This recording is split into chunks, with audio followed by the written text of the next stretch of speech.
Efésios, no capítulo 6, versículo 13. Efésios 6, 13. Quem achou, diga amém. Quem não achou, diga eu não sei onde está. 6, 13. Acharam? Se você não trouxe sua Bíblia, acompanha no telão.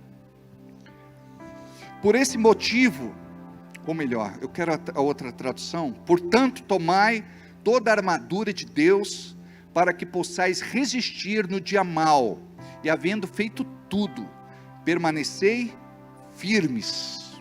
Amém? 6,13, vamos ler de novo? Portanto, tomai toda a armadura de Deus, para que possais resistir no dia mau, e depois de teres vencido tudo, ou depois de teres feito tudo, permanecei firmes. Amém? Pai querido, fala conosco nesta noite, através da tua santa palavra, mais uma vez, em nome de Jesus. Amém. Os discípulos, eles tiveram o privilégio de caminhar com Jesus na terra. E você pensa como era maravilhoso a experiência dos discípulos. Imagina só caminhar com Jesus na terra, com o próprio Deus encarnado, com o verbo vivo, aquele Jesus que abria a boca e liberava tanta sabedoria, tanta graça, tanto amor, tanta misericórdia, tanta unção. Talvez você diga, pastor, eu gostaria de ter vivido nesta época. E eu quero te falar que nós vivemos num tempo profético, um tempo onde não somos judeus, não estamos ali às margens da Galileia, mas aprove ao Senhor programar o nosso nascimento para este tempo. E que glória a gente compreender que nós nascemos por um propósito santo e divino. Ninguém está aqui como obra do acaso. Você está aqui porque Deus te planejou. Muitas vezes nós conversamos com mulheres e com homens que rasgam o coração no atendimento e eles dizem assim: eu vim de uma gravidez indesejada. Minha mãe tentou me abortar. Ela fez de tudo para que eu não nascesse. Mas eu nasci. Queridos, por detrás desta declaração existe tanta dor, por conta de um espírito de rejeição. Mas por outro lado, aquela pessoa, ela veio de uma gravidez desprogramada. Eu não costumo dizer gravidez indesejada.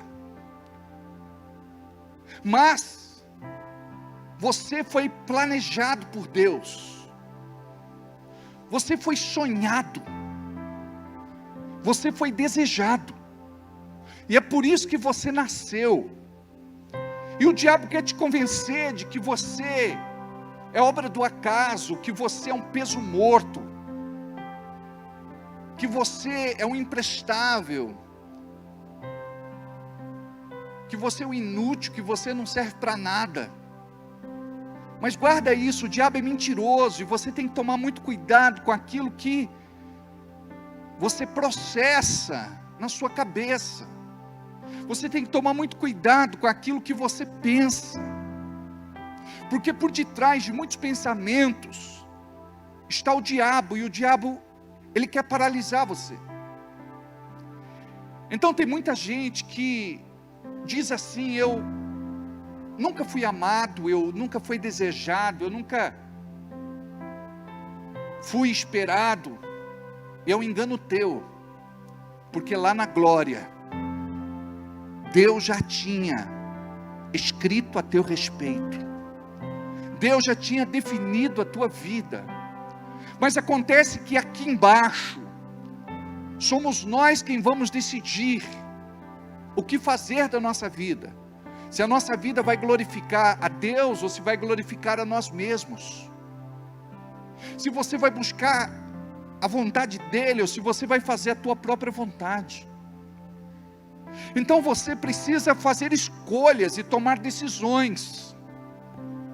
E muitas vezes nós somos tão ruins para fazer escolhas e tomar decisões. Eu me lembro de uma moça, que um dia ela disse: pastor, só pode colocar na minha frente 100 homens, 99 bons e um que não presta, um tranqueira, um que não vale nada. Eu tenho o dedo podre, pastor, de olho fechado eu vou escolher o que não presta, o tranqueiro que não vale nada. Imagina só que quando a pessoa chega na igreja, nós temos que ressignificar estes pensamentos. E tem gente que entra bloqueado. Tem gente achando que eu nunca vou dar certo na vida, eu não nasci para ser feliz, eu não nasci para ser magra, pastor. Eu não nasci para ser inteligente. Pastor, eu sou burro. Pastor, eu sou feia. Uma vez eu me lembro de algo muito interessante. Eu brinquei aqui há pouco falando do R.R. Soares. Perguntaram para ele, missionário, qual é a estatura certa? E ele disse: eu tenho 1,60 m, 1,60 m e pouco. Esta é a estatura perfeita para mim. Ou seja, é um homem curado, é um homem sarado, é um homem liberto.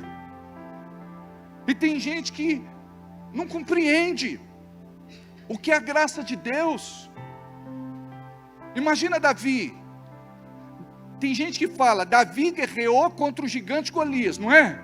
Mas na verdade o gigante era Davi. Golias era gigante por fora, Davi era gigante por dentro.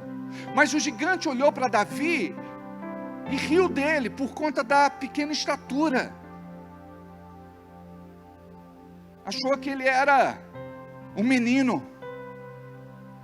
Ninguém teve coragem de enfrentar o gigante nesta altura do campeonato. Aqueles que tentaram sem Deus morreram. Israel estava envergonhado. Mas chega um Davi que compreendia quem era em Deus. Você tem que saber quem você é em Deus. Sabe por quê? Porque ninguém mais vai colar rótulo em você e dizer que você é o que você não é, e você não pode aceitar. Quando alguém disser que você não é bom em uma determinada coisa, aprende um segredo: o bom é inimigo do ótimo. Não seja só bom, seja ótimo. Busque a excelência. Você tem condições de romper, você tem condições de ser aquilo que ninguém foi na tua parentela. Guarda o que eu estou falando. Mas enquanto você pensar como os espias que foram enviados por Moisés para Canaã, eles voltaram com o seguinte relato: tudo que Deus falou é verdade. Este lugar é maravilhoso, de muita prosperidade, de muita fartura, mana, leite e mel. Mas nós somos como que gafanhotos. Olha o complexo de inferioridade. 10 espias foram mandados, 12 espias foram mandados. 12, quantos? 10 voltaram com relato negativo. A maioria.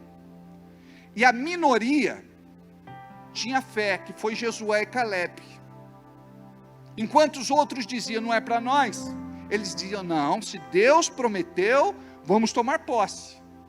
Não importa se está fortificada, se lá tem gigantes, soldados muito bem armados. Na verdade, os valentes estão do lado de Deus e não do outro lado. Sabe o que o povo fez?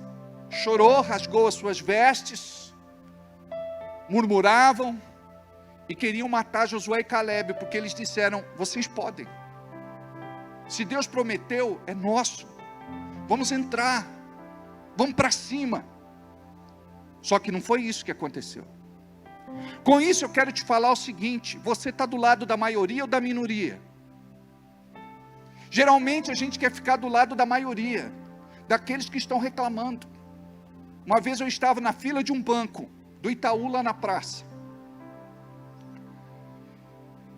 E era perto da hora de almoço, e o número de caixas estava reduzido. E tinha uma senhora que começou a reclamar. Logo a fila inteira começou a reclamar. Aquilo vira um mantra. Por quê? Se tem coisa que pobre gosta, e medíocre gosta, é de reclamar.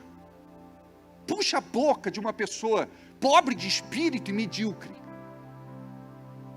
Ele murmura sobre muita coisa, e muitas coisas, e muitas pessoas. Nunca nada está bom para ele. Aí a senhora começou a murmurar, e eu estava atrás dela e tal, e ela dizendo: lá na Europa, as coisas não funcionam deste jeito. Aliás, lá na Europa, as coisas funcionam, porque o Brasil é um submundo, porque o Brasil, e ela olhou para mim, e eu estava quieto. Ela falou: você não concorda comigo, meu jovem, né? Porque eu era mais jovem. Eu disse para ela: minha senhora, eu só não entendo porque você voltou para o Brasil, fica lá na Europa.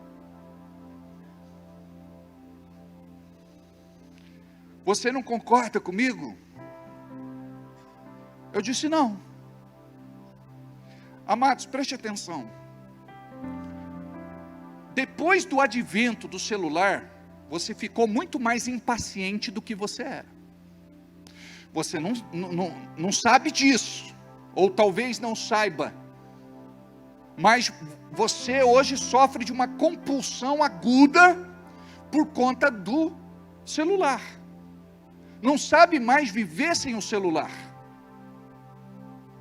Então o celular, ele ativa o cérebro e te deixa muito inquieto. Você fica muito ligado. Isso é danoso para o nosso sistema nervoso. Isso é altamente prejudicial para o nosso desenvolvimento psicomotor. Agora, o que é que nós precisamos entender? É que hoje nós não temos paciência mais. Preste atenção, você está na internet, está assistindo alguma coisa e entra um comercial. Você fica irritadíssimo. Entra uma propaganda, você fica irritadíssimo. Você quer que o sistema funcione de acordo com a tua vontade. Tem irmão na igreja que quebrou o celular, jogou no chão, pisou em cima, por conta desse desequilíbrio. Tem gente que pensa, me diz: pastor, eu não consigo dormir. Sabe por que você não consegue dormir? Por conta da luz do celular. Você fica ligado. Antes de dormir, você tem que se desconectar.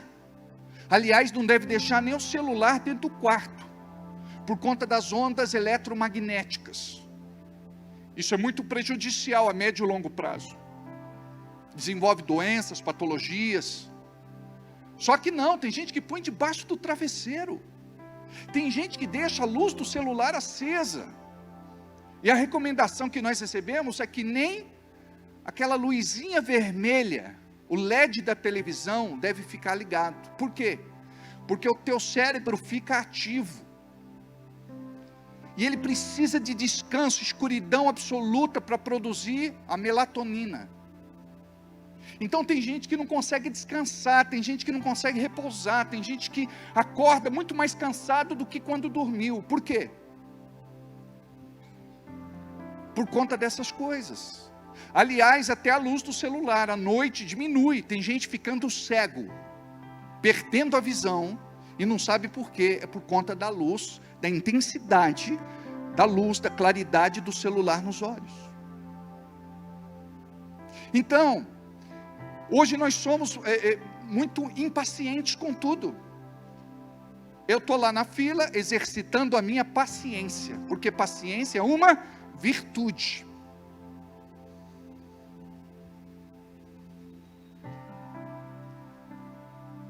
Nós precisamos exercitar a nossa paciência. Aqueles que não conhecem Jesus vivem inquietos, perturbados, endemoniados. Não é possível. Tem crente no trânsito que xinga, berra, faz sinais obscenos, acelera, persegue a pessoa por conta de não saber lidar com ele mesmo, não é nem lidar com o outro. Ah, mas o outro me desaforou, o outro me fechou no trânsito.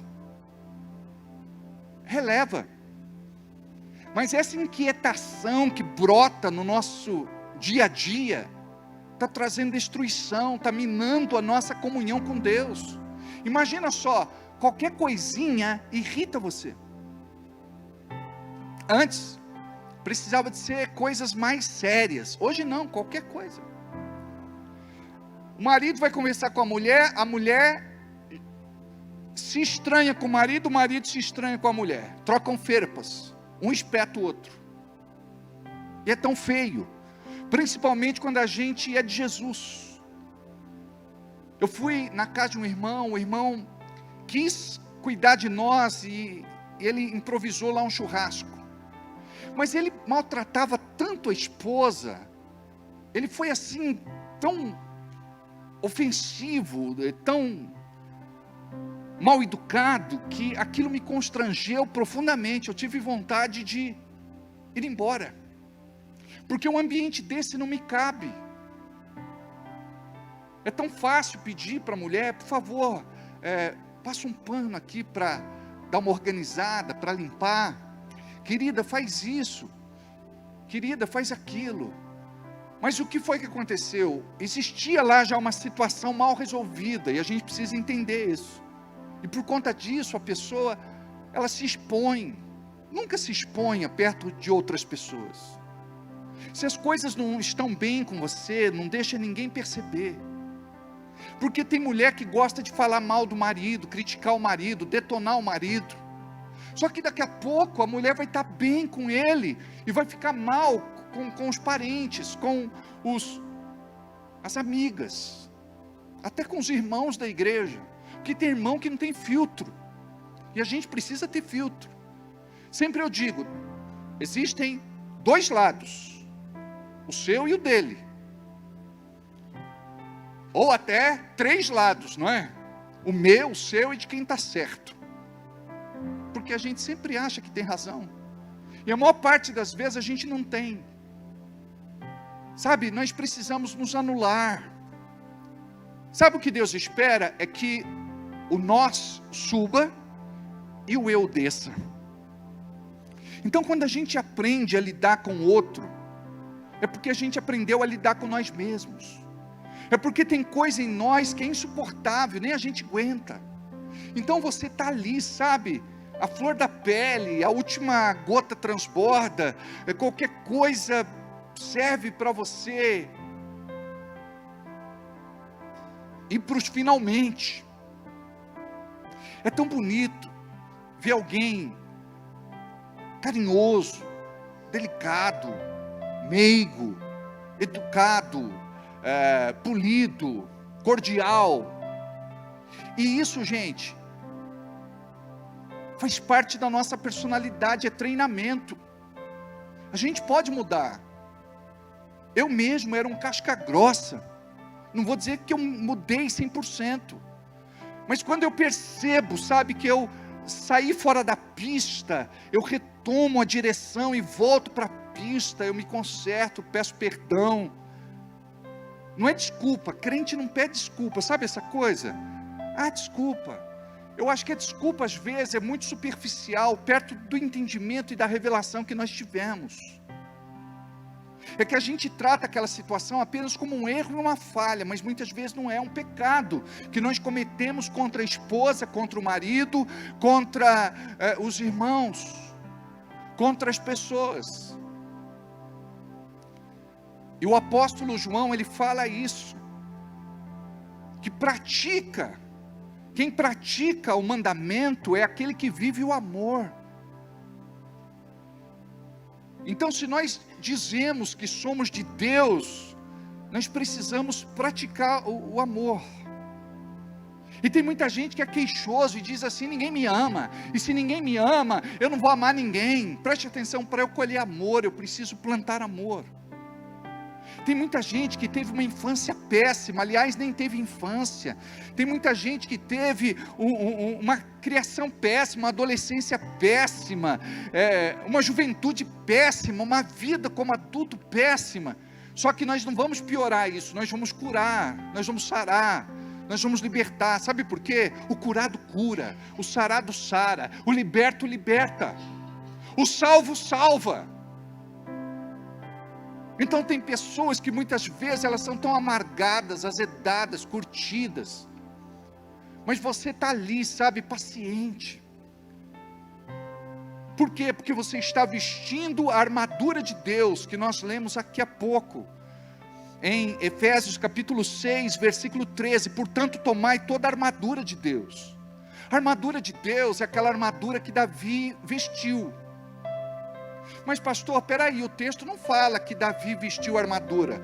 A palavra fala que o rei Saul chamou Davi e disse: eu te empresto a minha armadura, veja a minha armadura para você guerrear. A intenção de Saul foi boa. Ele quis proteger Davi. Mas a armadura naquela época ela era feita sob medida. Então, a armadura do rei Saul não cabia em Davi. Se ele entrasse para lutar com a armadura de Saul, ele perderia. Sabe por quê? Porque Saul, o rei, estava querendo entregar para ele uma armadura natural, uma armadura visível, feita talvez pelos maiores e melhores armeiros da época. Mas Davi, ele entrou sim com uma armadura, só que a armadura de Davi era invisível. Eu quero que você entenda que você está vestido com uma armadura que te protege. Essa armadura ela é invisível. Essa armadura ela te protege, te guarda e te livra de toda e qualquer malignidade, de toda e qualquer seta envenenada, inflamada, afiada. Então aqui Paulo está dizendo: portanto tomai toda a armadura de Deus, para que possais resistir ao dia mau. Aquele que não tem essa proteção de Deus, não vai conseguir resistir ao dia mau. E eu quero te falar que o dia mau, ele existe, principalmente na vida do crente, porque o crente ele discerne o dia bom do dia mau. E quando você está no dia mau, você pensa: Deus não está comigo. No dia mau é o dia que Deus mais está com você, porque é o dia que Ele te livra, é o dia que Ele te protege e te guarda de toda e qualquer malignidade. Tem gente que pensa: Deus está comigo só quando as coisas estão dando certo. Quando as coisas estão dando muito erradas, é porque Deus está com você ali, mais do que nunca. E você precisa ter esta consciência: eu não estou só, eu não estou abandonado, eu não estou abandonada, eu não estou largado, eu não estou largada, eu não estou à mercê da sorte. Sabe por quê? Porque Deus anda com quem anda com Ele. E se você anda com Deus, Deus ele vai te honrar. Porque a alegria de Deus é de ver você como filho abençoado. É certo que muitas vezes nós somos tratados, porque Deus permite certas coisas, e precisamos compreender que muitas vezes, por detrás daquilo que acontece, está o próprio Deus. Por exemplo, quando José foi jogado no buraco, você não sabe, mas Deus foi na frente de José. Deus já estava esperando por ele dentro daquele buraco. Por isso que ele não se desesperou. Por isso que a Bíblia não registra absolutamente nada sobre o que ele pensou, sobre o que ele falou. A palavra registra sobre o que estava acontecendo fora do buraco. Ali dentro do buraco, ele podia ter pensado: Deus me prometeu muita coisa, mas cheguei no fim da linha. Deus me deu sonhos, mas eles não vão se cumprir. Vão me matar, vão me destruir, vão acabar comigo. Agora aquele que é de Deus, aquele que é liberto, restaurado nos seus pensamentos, ele está ali dentro do buraco dizendo: Deus, eu não sei o que eu estou fazendo aqui, mas se eu estou aqui é porque o Senhor permitiu. E uma coisa eu sei: eu não vou perecer dentro deste buraco. Eu sei que os teus anjos estão acampando ao meu redor, e eles estão me protegendo, guardando e livrando. Eu sei que os meus irmãos não podem tocar em mim, eles não podem me matar. Sabe por quê? Porque tem promessa para a minha vida. É assim que você tem que pensar. Sabe quantas promessas existem para se cumprir na tua vida, mas de repente você só está olhando para a direção errada.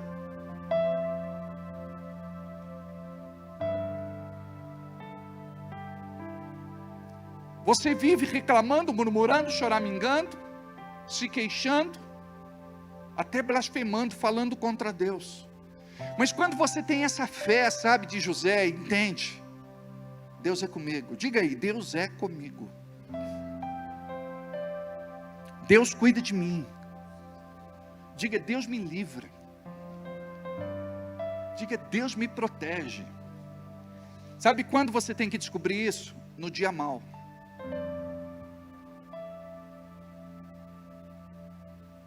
Hoje foi um dia que muita coisa aconteceu.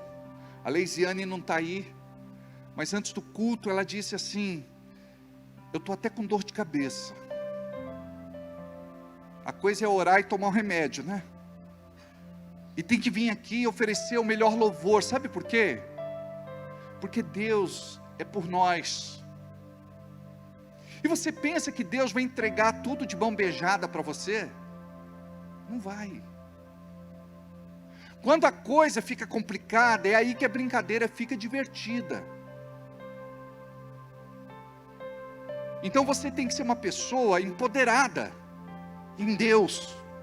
Você é uma pessoa que tem que ter ousadia profética. Não pode ser qualquer coisa que te joga no chão, que te põe para baixo, que te deixa desanimado. Eu fico surpreso muitas vezes com algumas pessoas que deveriam ter maturidade, estabilidade, controle, equilíbrio, domínio próprio, e ainda são bebês espirituais. Você não pode viver na expectativa daquilo que alguém fala para te elogiar, os mimos, os regalos, os presentes, tapinha nas costas, beijo, abraço. Não, preste atenção. Quando Jesus chama os discípulos, ele fala: olha, eu mando vocês para meio de lobos. Eles pensavam que era aqueles que não conheciam Deus, mas eram os religiosos. Nós precisamos aprender a confiar em Deus.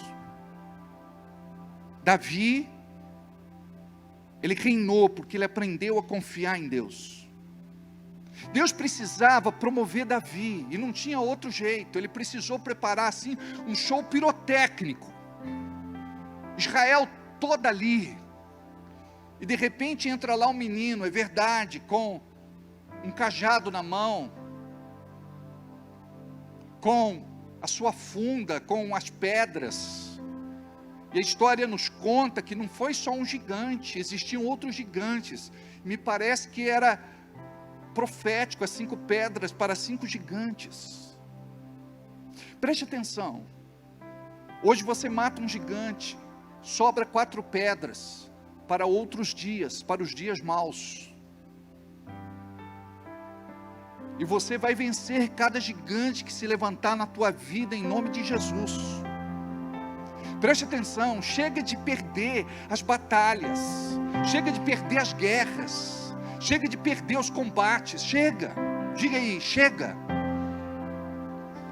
Eu conversei com uma pessoa agora há pouco, ela falou, olha, mesmo que eu tenha prejuízo, mesmo que eu perca dinheiro, mesmo que dê errado, eu falei, não, negativo, chega, para de perder dinheiro, para de andar para trás, para de fazer maus negócios. Você entendeu? Diga comigo, para.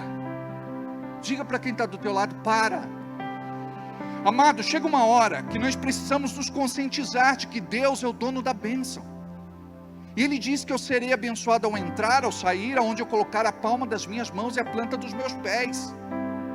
A palavra diz que eu vou reinar em vida. Então chega de fazer coisa errada, chega de fazer coisa fracassada, chega de andar para trás, chega de perder dinheiro. Você nasceu para dar certo. Olha para quem está ao teu lado e diga aí, você nasceu para dar certo. Diga aí para ele, você tem cara de vencedor, você tem cara de vencedora. Sabe, a gente tem que fazer uma lavagem cerebral na tua cabeça. Diga aí, Flavinha, como vencedora mesmo, profetiza na cabeça dela.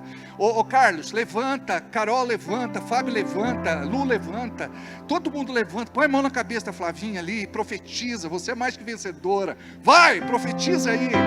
Não é só a mãe agora profetizando, não. Levanta todo mundo agora. Todo mundo estende a mão para Flavinha ali. Vamos lá e diga, você é mais que vencedora. Amém. Tem um irmão muito querido da igreja. Eu conversei com ele, eu ministrei sobre a vida dele. Depois de 2 horas conversando, ele aqui, ó. Eu falei, irmão, não valeu de nada aquilo que Deus te entregou, porque não fui eu. Foi Deus falando com você. Então nós precisamos saber agarrar naquela palavra que Deus está nos dando. Basta que digas apenas uma palavra. Esta palavra tem que fazer a diferença na tua vida. Porque foi assim que a minha vida começou a mudar. Foi assim que a minha vida começou a ser transformada. Porque eu também pensava. Eu era nada, amigo do coisa nenhuma.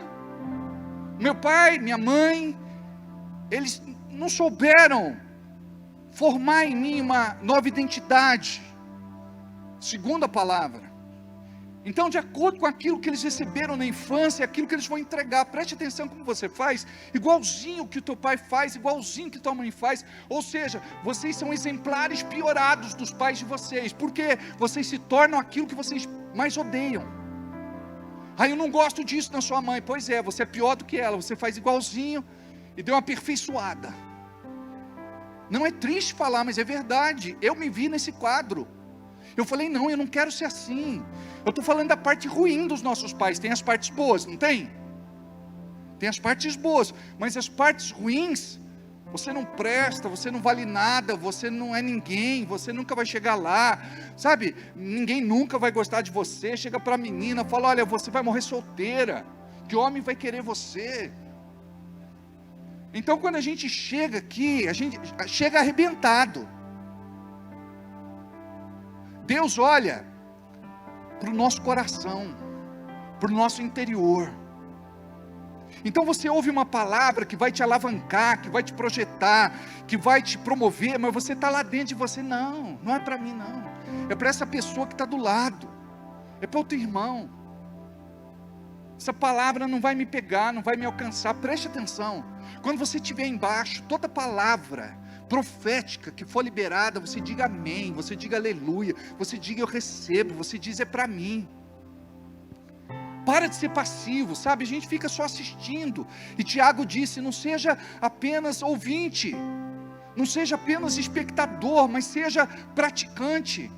O que é praticar? Você começa aqui a exercitar a tua fé e dizer, isso, eu quero ser assim, eu preciso mudar nesse aspecto. Chega, tanta coisa ruim que vem lá do meu passado. Preste atenção, estas pessoas que amaldiçoaram você, elas te amaldiçoaram por uma ação maligna do inferno. O diabo usou a boca delas, mas agora chega Deus aqui, e Deus diz para vocês, sejam abençoados, e vocês dizem, não é para mim. Ah, eu queria um dia, quem sabe, talvez, amanhã. Mas você tem que se agigantar, e você tem que dizer, chega. Você tem que olhar para teu espelho lá na sua casa e dizer: você nasceu, eu faço isso, você nasceu para vencer, e a tua vitória vai glorificar o Senhor hoje.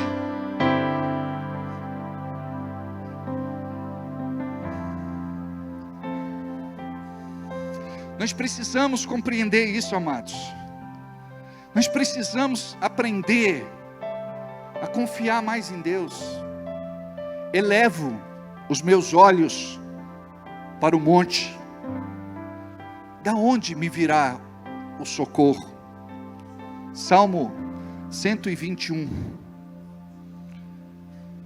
O meu socorro vem do Senhor que criou o céu e a terra.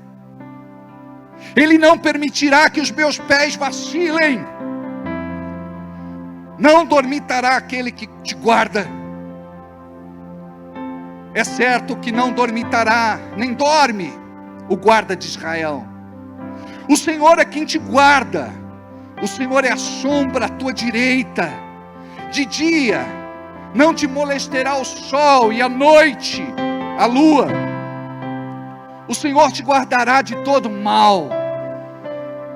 O Senhor te guardará de todo mal. Guardará a tua alma. Por quê? Preste atenção. É aqui na central de controle, na central de comando, que você vive tudo aquilo que a Bíblia diz para você não viver. Agora você tem que pensar como filho de Deus, como filha de Deus. Diga: eu preciso mudar minha forma de pensar.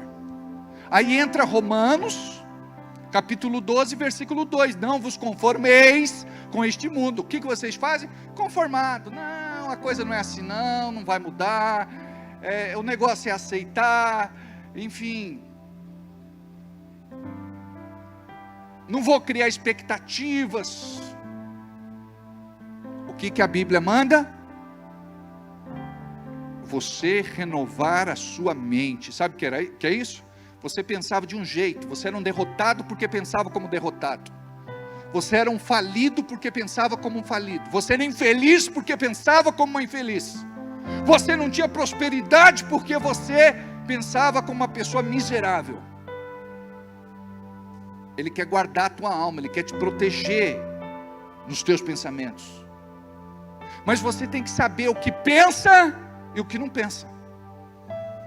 Começa a exercitar, colocar em prática essa verdade.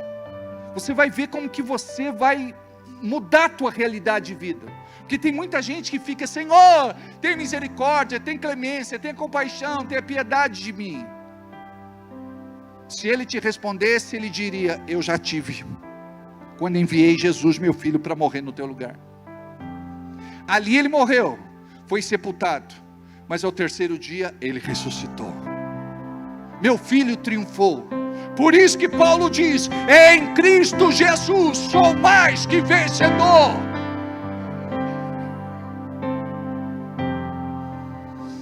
Vamos ler juntos o Salmo 121.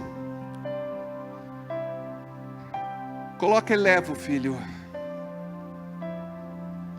Elevo os meus olhos.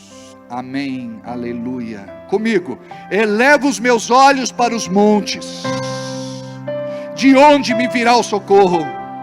O meu socorro vem do Senhor, que fez o céu e a terra. Ele não permitirá que os teus pés vacilem. Não dormitará aquele que te guarda. É certo que não dormita, nem dorme o guarda de Israel.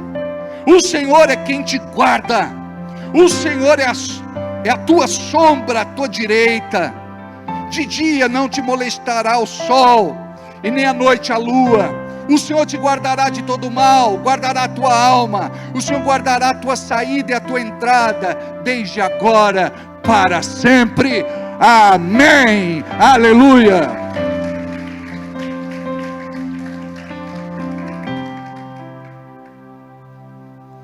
Aleluia. Portanto, tomai toda a armadura de Deus, para que possais resistir no dia mau. Diga: eu vou resistir e vencer o dia mau. Quando ele se levantar contra mim, eu estarei preparado. Como é que você se prepara? Tendo uma vida de oração e de jejum. Por que tem muito irmão que sofre? A Bíblia diz, se no momento da angústia te mostrares frouxo, é porque tua fé é pequena. É porque a pessoa não trabalhou para desenvolver a sua fé, então ele não tem essa estabilidade. Mas pastor, peraí, eu não sou de ferro. Pastor, peraí, eu não tenho sangue de barata. Pastor, como que eu vou dizer que eu não estou vendo o que está diante dos meus olhos? Preste atenção, eu não ando pelo que eu vejo, por aquilo que o diabo quer me mostrar. Eu não ando por vista, eu não ando pelo que eu ouço, eu não ando pelo que eu sinto, eu não ando pelo que eu penso, eu não ando por palavras, eu ando pela Bíblia. Deus falou, está falado, Deus disse, está dito, sem negociar. Posso ouvir um amém? Eu espero que Deus esteja levantando hoje aqui pessoas que não vão sofrer mais como vocês sofreram, porque vocês não sabiam quem era em Cristo. Pessoas cheias de complexos, tormentos, crise de identidade, cheias de traumas. Você tem que se levantar para viver com Deus uma nova vida em Cristo, uma vida feliz. E não é porque as coisas te vão bem, mas é porque Deus está com você no barco, e quando Jesus está com você no barco, tudo me vai muito bem, tudo vai muito bem. Este é o segredo. Amém. Glória a Deus. Para que possais existir ao dia mau, e depois de teres feito tudo, orou, jejuou, leu Bíblia, veio à tua igreja, participou da célula, está firme com Deus, depois de teres feito tudo, diz a palavra, que você vai permanecer firme. Amém. Curva a sua cabeça, feche os teus olhos, conversa com Deus, ora comigo e diga assim: Deus, eu entrei aqui de um jeito, mas eu saio deste lugar diferente de como eu entrei. Eu fui batizado hoje com o espírito de coragem, ousadia, intrepidez e valentia. Eu saí daqui com as tuas marcas na minha vida. Eu saí daqui com uma palavra profética no meu coração e na minha boca. Eu saí daqui crendo que vou vencer e vou tomar posse de tudo aquilo que tu tens preparado para a minha vida. Eu não vou mais reclamar, murmurar, choramingar. Eu não vou mais viver como eu vivia antigamente. Eu quero, Senhor, andar na tua presença. Eu quero ver a tua glória se manifestando na minha vida de maneira poderosa. E eu sei que existe promessa para a minha vida. Eu sei que existe bênção para a minha vida. Por isso, Senhor, eu quero tomar posse nesta noite de um novo tempo para a minha vida, onde eu vou vencer toda e qualquer malignidade que se levanta contra mim, em nome de Jesus, porque tu és o meu Deus, tu és o meu Senhor, tu és o meu Salvador, e não tenho outro Deus além de ti. Eu creio, Pai, na unção do teu Espírito sobre a minha vida, para eu viver tudo aquilo que tu tens preparado para a minha vida.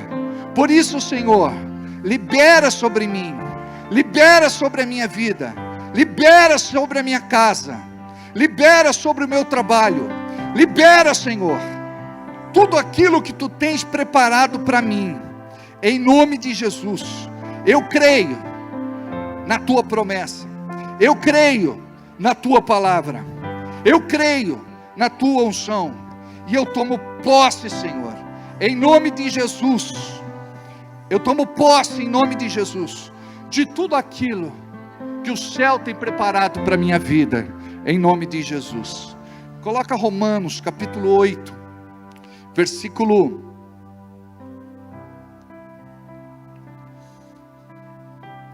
31. Que diremos, pois, à vista destas coisas? Tem aí? Vamos juntos. Diga comigo, que diremos, pois, à vista destas coisas? Se Deus é por nós, quem será contra nós? Aquele que não poupou o seu próprio Filho, antes por amor de nós, o entregou, porventura, não nos dará graciosamente com Ele todas as coisas? Quem tentará acusação contra os eleitos de Deus? É Deus quem os justifica. Quem os condenará? É Cristo quem morreu, ou antes, quem ressuscitou, o qual está à direita de Deus e também intercede por nós. Quem nos separará do amor de Cristo? Será tribulação? Diga não. Será tribulação, ou angústia, ou perseguição, ou fome, ou nudez, ou perigo, ou espada? Como está escrito, por amor de ti somos entregues à morte todo dia. Fomos considerados como ovelhas para o matadouro. Em todas estas coisas, porém, somos mais que vencedores, por meio daquele que nos amou. Porque estou certo que nem a morte, diga comigo, nem a morte, nem a vida, nem os anjos, nem os principados, nem as coisas do presente, nem do porvir, nem os poderes, nem a altura, nem a profundidade, nem qualquer outra criatura poderá nos separar do amor de Deus que está em Cristo Jesus, nosso Senhor. Aleluia! Glória a Deus, glória a Deus.